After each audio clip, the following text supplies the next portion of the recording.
doing speeches and stuff is like, what do you have unique to bring to the table? Hmm.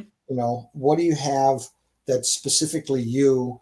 What do you have that other people can learn from and grow? And that's after doing this latest book that I have on critical thinking, Hmm. I have something that I don't believe is really out there that much. Most of critical thinking is dry as dirt.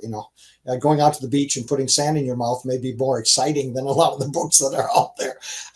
You can learn things, but unless you're a nerd, it's just Jiminy. It's just dry as dirt. So when I wrote my book, and actually it's a redo of a book that I did back in 2007. Okay. And that book was called The Rediscovery of Common Sense, A Guide to the Lost Art of Critical Thinking. Now, if that isn't a mouthful, I don't know what is. That's a lot. And it sold a couple thousand copies, and then somebody gave it a very bad review on Amazon. I didn't feel like continuing to pursue it, and there was something a little bit missing. And then when I redid the book a year and a half ago, I kept getting contacted by people, they want to promote my book. And I knew that wasn't the right one, but I got fascinated with the topic again. I got back into it and I got so much deeper. And it was exciting to work on to bring all these tools, techniques, and methods that engineers use, that business people use, and all these other things that just takes the ones that can help people, make better decisions. They can do Hmm. more problem solving. They create, invent, discover. I mean, critical thinking covers so much of what we do in everyday life.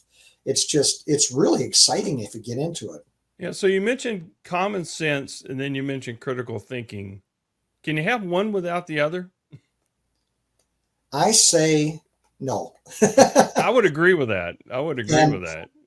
and that's why the name for the first book. But I've learned since then is always keep the name as short as possible Yeah. and as concise as possible. That's why poker math is when I taught that, mastering poker math. Critical Hmm. thinking, mastering critical thinking. Keep it as simple as possible.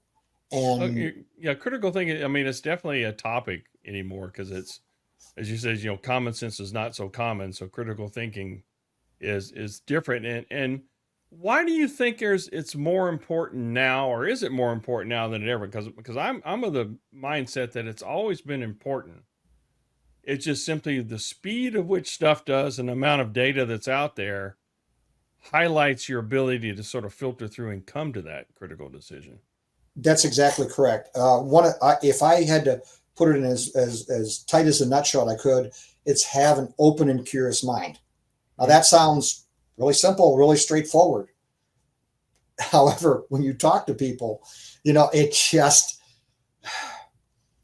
people have a really tough time doing that. I mean, Mhm. the really great mind can go out and take a concept and a second concept, and even though they're diametrically opposed, understand them. Doesn't mean you have to agree with them, but you start understanding and why they are this way.